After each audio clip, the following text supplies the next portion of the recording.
Hey everybody, it's Jimmy Jones here with Hunt to Eat, and I'm doing another video on how to raise meat chickens. So today I'm going to talk about some of the equipment that you need to start out. So for the first couple weeks that a chick is alive, you want to have them in some sort of a small enclosure known as a brooder. In this case, I am using a water trough I picked up at a local farm supply store. Then you also have a feeder that you're going to have the food in. You're going to have a waterer. This one's a 1 gallon water, and then importantly a heat source. Depending on where you're at in the country and the time of year that you raise them, the heat source is very, very important, because for the first 2 weeks of life, a chicken has got to be kept around 85 to 95 degrees in temperature, because that's about the temperature it is underneath of a mother hen if these chickens were to be hatched by an actual chicken instead of through an incubator. So right now these chickens are 2 weeks old, so they're about 50% covered in their feathers, so they can regulate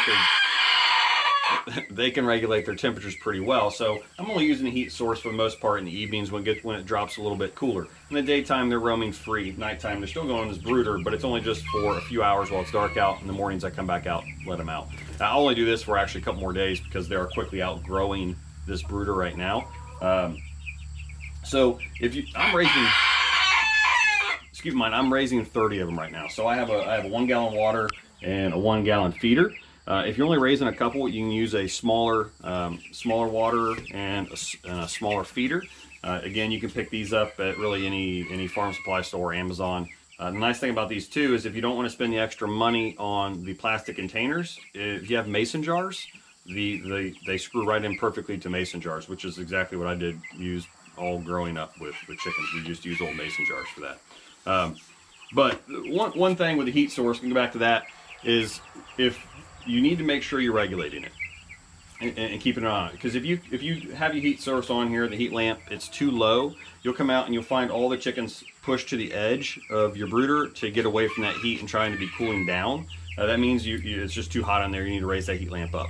Now in the complete opposite, if you come out and you see all the chickens are underneath of the brooder, tightly bunched, means it is too cold in there and they're just trying to get as much heat as they can. So you need to raise it up a little bit. But you're only going to do this for the first couple weeks, and really until about 50 or 70% of their body is covered in feathers and they can regulate, unless you're in a really cold climate where it's dropping below 70 degrees pretty regularly. Then you're going to want to make sure you keep that heat lamp on them maybe a little bit longer, at least give them the opportunity for that in a coop. So again, another thing too is really important is you want to have a really good soft fluffy water absorbent bedding. I use a really nice wood shavings. These chickens, they eat, they drink, they crap a lot, so you want something that's going to absorb all of that and make it really easy to clean up. Straw really does not do very well in those kind of conditions. I find a nice wood shavings works very, very well for that. So again, food, water, heat source, wood shavings, and for the first couple weeks you need some sort of a small enclosure called a brooder. Any questions, let me know. Next week we will cover some more topics. Thanks.